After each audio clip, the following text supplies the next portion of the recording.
Hey loves, welcome back to my channel. Today guys, I'll be checking out this interesting video from the officer Tatum, and it's titled Uber Lyft abandons woke city. You guys, I'm super excited for this. If you're yet to subscribe to this channel, please consider subscribing. Give this video a massive thumbs up, comment, share, and all that good stuff. And without much ado, let's see what the officer Tatum has for us in this video. Immediately after the ordinance passed, both Uber and Lyft said they would stop operating in Minneapolis on May 1st, the day the increases take effect. Are you really going to leave on May 1st if this doesn't change? Yes. Y'all see what they did to Lyft? Let's talk about it. Wow.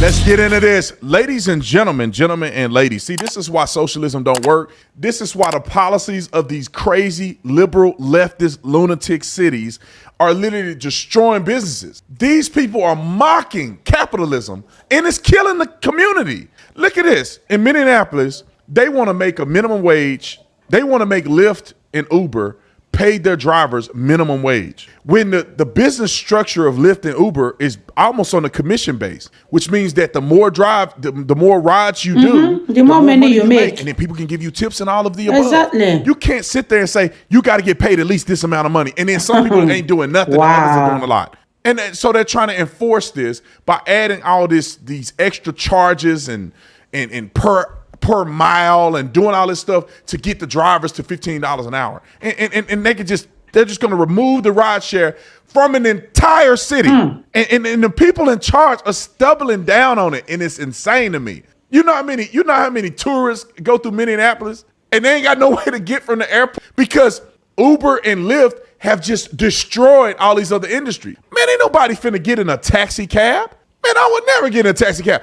There ain't no GPS in the taxi cab. Nobody's tracking it. You jump in the car, homeboy, take you somewhere, take all your money. Exactly. You don't even know where you're going. True. They just drive somewhere. Now, maybe taxi cabs have caught up to the Joneses. I haven't been in one since Uber and Lyft came out. But, man, I don't think it's as safe. There's no database and stuff that you can log into and all this record, and none of that exists. And you want people to just jump into these cars and randomly go somewhere. People aren't taking care of these cabs. It's not like they got nice ones.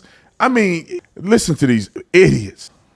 Let me play the news clip. Roll the clip. The latest frontline in the battle over fair pay for rideshare drivers is in Minneapolis. Uber and Lyft have threatened to leave the city over a new ordinance that sets minimum wages for drivers. As special correspondent Fred DeSam-Lazaro reports, it's leading to bigger questions about the state of the gig economy. Lifelong Minneapolis resident Matthew McGlory started driving for Uber and Lyft over 7 years ago. He loves the flexibility, the chance to meet new people, and for a while he felt like drivers and the companies were true partners. Yeah.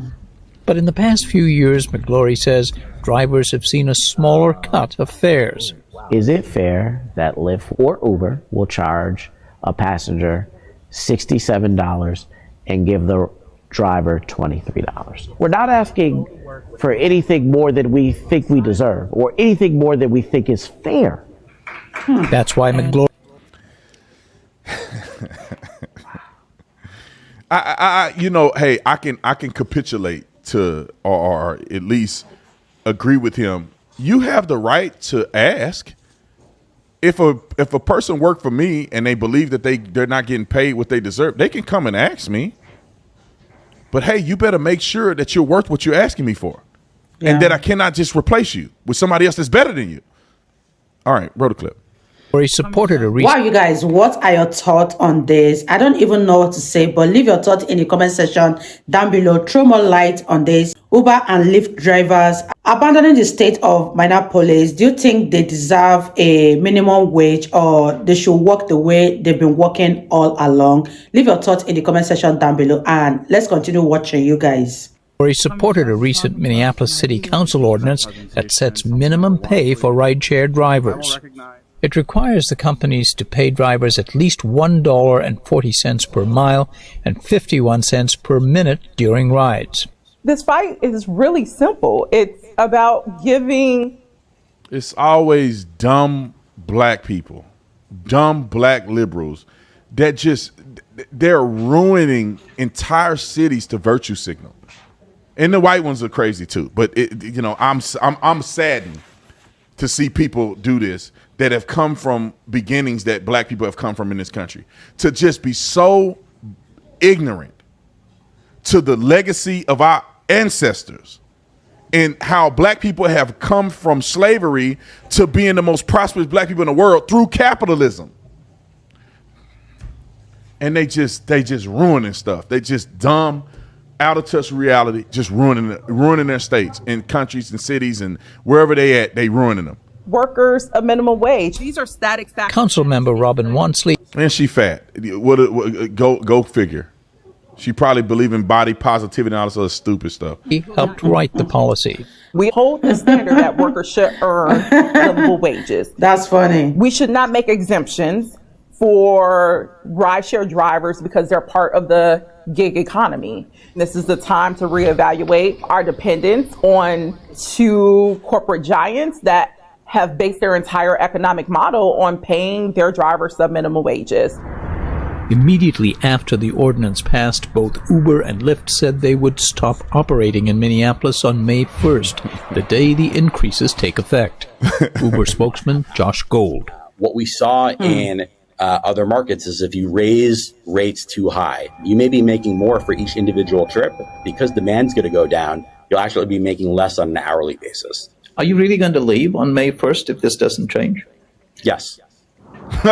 Gold pointed to the company's decision to leave Austin, Yes. Texas in 2016 after that city passed a driver fingerprinting requirement. It only returned when the state passed a law preempting the city. But Uber and Lyft have backed down from threats to leave elsewhere. I really hope we can continue to work with drivers and policymakers in Minneapolis to continue to stay. But if it doesn't make sense to operate a business, we won't operate a business. Exactly. It doesn't take rocket science. I think that's the whole video. If it doesn't, if it's not operational, we just I agree with that. Like, you can't bully capitalist businesses into just doing what you want them to do. It is wishful thinking. You guys are not being honest. If you say, Brandon Tatum, think about this for a minute, y'all. Think about this. None of my people get paid nowhere near minimum wage. Everybody's getting paid way more than minimum wage that work for me. I just don't, personally, I'd rather take a pay cut and pay more people money than to be lingering people that's leaving and they can't provide for their family. The turnover rate is crazy here. I'd rather not do that as a business because I do care about people as well. But if you said, Brandon, you got to pay everybody that work for you at least $25 an hour. And I'm talking about the people that work in the warehouse, $25 an hour. If you mandate it, I may not let them go. But you know what's going to happen? These T-shirts you see, I'm going to raise the price on the T-shirts. I'm going to raise the price on shipping. I'm not going to go bankrupt because the government want me to do XYZ. We have an operating budget. That's why we price the things that we price. Yeah. That's why we pay people what we pay them, because we have to structure an operational budget long term. You can't say, I'm just going to pay everybody whatever you want to make $30, $40 an hour. Let's do that. I'll be out of business in 3 months. We have to make a projection. We have to make a run-through rate. All of those things go into business. So we say, okay, this is what we can afford to pay you. Who wants to work for that? And it's a livable wage. Who wants to work for this? If you can't, I'll find somebody else. And if the government forced me to do something, I'm just going to either eliminate that position, eliminate that department, or I'm got to raise the prices in other areas, compensate for the income that we're going to lose. And it's not so I can go buy a jet and all this other stuff. It's because operation. You guys, I totally agree with what Officer Tatum said, and he's saying nothing but the truth. Leave your thoughts in the comment section down below, and let's wrap this video up, you guys. It's because operational costs come with the cost. And big major conglomerate companies like Uber and Lyft, they're not losing anything by not operating in Minneapolis. They still make tons of money other places. They're not losing anything. And all they have done with saying you need to pay a person this or else. Now the person has no income. Now they have nothing. You can forget about getting paid a livable wage. Zero ain't a livable wage. You got to pay them. Listen, you got to pay entry-level workers $25 an hour.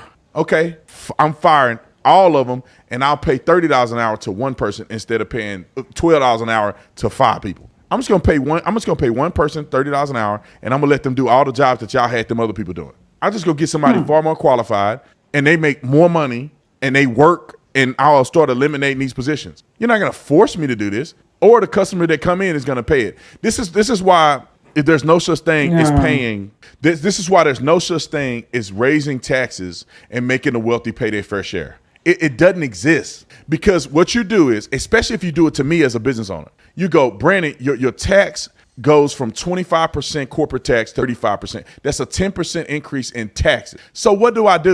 I just raise the price. I just eliminate positions. I think like, for instance, I all the people at my staff, they get all the snacks they want they get all of the juices and energy drinks, and everything they want is completely covered by the company. If you start doing stuff like that, I'm gonna have to eliminate those valuable things in our company. You're not gonna bankrupt me. You're just gonna make me start doing other things that's gonna negatively affect the people that work here, and it's gonna negatively affect other aspects of business and other people who are not seeing a pay increase, not getting their taxes cut, are going to pay more for stuff than they used to. Now, a smaller business like me, I can get away with a few things. You're talking about Walmart and stuff. They're not going to do that. They can shut down 2 or 3 stores and be good. They can shut down entire stores, and they can not operate in an entire city and be fine. They can just focus their efforts on other cities. But you know who can't afford to do that? People that are working entry-level jobs will have no jobs. That's like when dumb AOC decided to convince Amazon that they shouldn't operate in New York.